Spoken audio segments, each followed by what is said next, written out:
আমি প্রীতি বিশ্বাস, আমি বেলঘুরিয়া থেকে এসেছি। তো জেনারেলি এখন নেলসের যা চাহিদা, মানে ইনস্টাগ্রাম খুললে ফেসবুক খুললে নেলস অনেক আসে।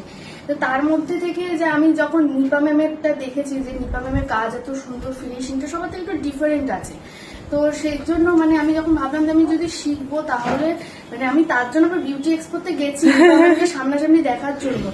আর সেইটা দেখে আমি দেখলাম যে ওখানে অতজনের মধ্যে যদি ভালো করে সে শেখাতে পারে, মানে বোঝার মাথার উপর দিয়ে গেছিল, তারপরে এসে যখন দেখছি মানে পার্সোনালি অ্যাটেনশন দিয়ে এত সুন্দর করে শিখিয়েছে। আর নেল তো বিশাল বড় সিলেবাস, এটা কোনো ছোট জিনিস নয়। ওটা দেখলেই মনে হয় যে খুবই সোজা, অত সোজা নয়, প্রচন্ড ধৈর্যের কাজ এটা। আর শেখানোটা তার থেকেও বড় ধৈর্য। আর আমাদের এত কিউরিসিটি আছে, সেটাকেও ম্যাম সলভ করেছে, সমস্ত প্রবলেম ম্যাম সলভ করেছে, সলিউশনও দিয়েছে যে কি বললে কি হয়। মানে এটা সত্যি মানে বিউটি এক্সপোতে স্টেজে বোঝাতে পেরেছিলাম এত লোকের মধ্যে।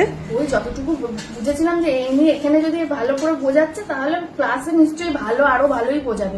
এটা দেখলাম যে না, সত্যি পার্সোনালি দাঁড়িয়ে এক একজনকে সমস্ত সব প্রবলেম গুলো সলভ করেছে, এবং মানে কি কি ভুল হচ্ছে এবং ভুলটাকে ঠিক কিভাবে করা যায় সেগুলোও তিনি বলেছেন। আর খুব মানে পজিটিভ এনার্জি ম্যামের, আর প্রচন্ড এনকারেজ করে।